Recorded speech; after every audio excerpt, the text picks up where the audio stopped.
This is the Dempsey Roll. It was used to topple a giant. The man who created it was Jack Dempsey, the Manasseh Mauler. The man being toppled is Jess Willard, heavyweight champion of the world. Willard was a head taller and 60 pounds heavier than Dempsey, but he would endure what would come to be known as the most brutal beatdown in boxing history. Dempsey was known for his extreme aggression, and his punches matched his personality. But at the same time, Dempsey put a lot of thought and subtlety into the mechanics of his boxing. In any given match, his opponent could go down from a wild swing or a tight, well-structured punch. The Dempsey Roll was not one move, but a combination of punches built of Dempsey's unorthodox techniques that happened to result in one of the most beautiful knockdowns ever recorded on film. And the first pieces of it are what Dempsey names in his book as the drop step and trigger step. The drop step is how Dempsey began each punch to build momentum. He would lean all of his weight onto his front leg and then quickly lift it up. This triggered his back leg to save him from falling, quickly pushing him forward.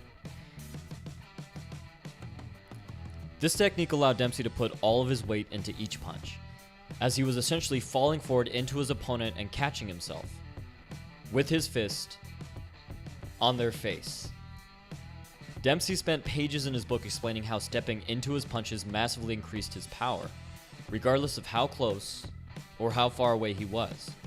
For him, balance was not something to be maintained, but a tool to be manipulated for more force. As well as using drop steps, Dempsey also liked to shift into his punches.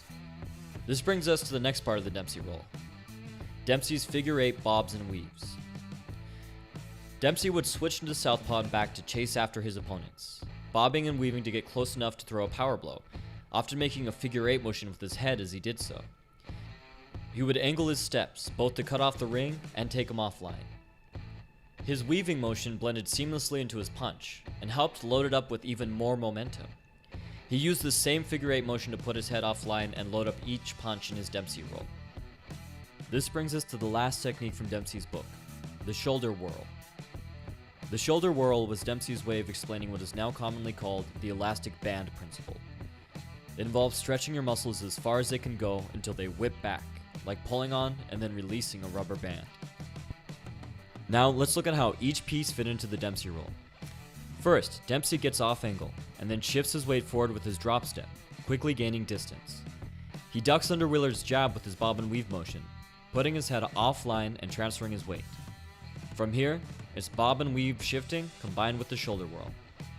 The first 3 punches knock Willard's guard from side to side, and the fourth one connects with full force.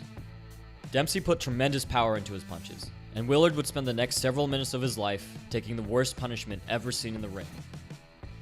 Jack Dempsey was the rarest of fighters, a dangerous combination of unrelenting aggression and sophisticated ringcraft. We'll end the breakdown with this interesting fact. At the age of 80, 2 young men tried to rob Jack Dempsey.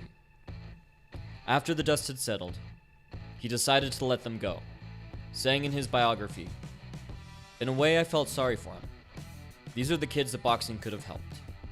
I've left an affiliate link to Dempsey's book Championship Fighting in the description below if you want to check it out.